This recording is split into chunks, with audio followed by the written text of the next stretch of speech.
When you look at these pictures, who do you think could be a victim of domestic violence? If you answered all of them, then you would be right. Men can be, and often are, victims of domestic violence. What is domestic violence? According to the paper Male Survivors of Intimate Partner Violence in Canada, the World Health Organization defines domestic violence, or intimate partner violence, IPV, as any behavior within an intimate relationship that causes physical, psychological, or sexual harm to those in the relationship. Men comprise about 20% of all IPV cases reported to police in Canada and about 20% of IPV homicide victims. In 2019, this amounted to 23,146 men. So why don't we hear more about male victims of domestic violence? Society sees men as big, strong, aggressive, and dominant, and many men have been taught to believe that they must always be strong and self-reliant, so they should suffer in silence. Men who have come forward reported incidences of being made fun of and not being taken seriously. So how prevalent is domestic violence against men? In 2014, slightly more men, 4.2%, than women, 3.5%, reported being victims of spousal violence during the preceding 5 years. This translated into about 342,000 women and 418,000 men across the provinces. More than half, 55%, of incidents of police reported same-sex intimate partner violence between 2009 and 2017 involved a male victim and a male accused. In reported incidences of IPV in 2009, males were more likely than females to be the victim of major assault, 17% versus 9%. There was also a higher incidence of weapon use against men in contrast to women, 12% versus 4%. What does domestic violence against men look like? It can be physical abuse. It can be gaslighting. It is also using children to manipulate their fathers. It can be false allegations that the man is the abuser. Another type of violence is sexual coercion. It can be isolation from family and friends.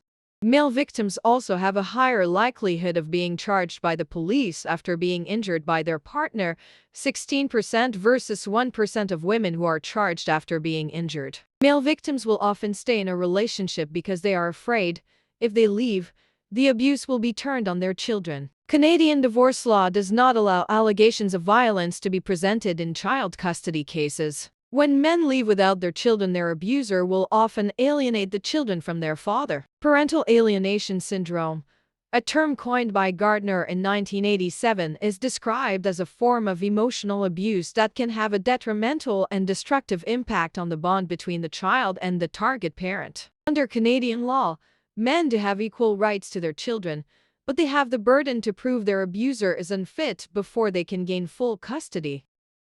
They are still less likely to receive full custody of their children, only 7%, as compared to women, 55%, in family court and custody hearings. Men who do leave face the struggle to find support and resources for themselves and their children. In 2018, there were 552 shelters for IPV victims in Canada. Of them, only 15 said they would take male victims of IPV. Out of the 68,000 admissions to domestic abuse shelters in 2018, only 86 were men. There are currently no shelters in Canada that support male victims exclusively. Men who do access shelters have reported that they have difficulty being believed and that the shelter staff do not have the understanding of the impact of violence on men to be able to help them. So what resources are available to men and their children? The Government of Canada website, Intimate Partner Abuse Against Men, provides a list of services for abused men, including calling 911, RCMP Victim Services, NYMCA shelters. Homeless shelters are not a safe place for fathers to take their children, and for men alone they are depressing and dangerous. Abused men often feel further victimized, not only by the lack of resources, but also by the lack of understanding and support from the resources that are available. Men who have had issues finding support or being believed most often don't seek help again. Because of the stigma of being a victim, men find it difficult to seek out support and will often minimize or hide the abuse rather than seek help. Sometimes because the abuse is not physical, They may not even understand that they are victims. When domestic violence is reported in the media, it is very gender-biased towards women. A study of media campaigns conducted in 2010 showed that none of the 12 campaigns depicted male victims of IPV, and concluded that this lack of inclusion could lead to bystanders being less likely to identify abuse involving men and less likely to sympathize with male victims. Television programs have done a great job in bringing attention to the issue of violence against women. The lack of depictions of violence against men creates a belief that IPV is a female-only issue. Because the media shows domestic violence as mostly physical harm, it leads to men not recognizing the abuse when it is not physical. The term victim is also associated with being helpless, weak, and being injured. Men often do not want to be seen as being victims, as it undermines their definition of masculinity. So what can our country do to help our male victims of IPV?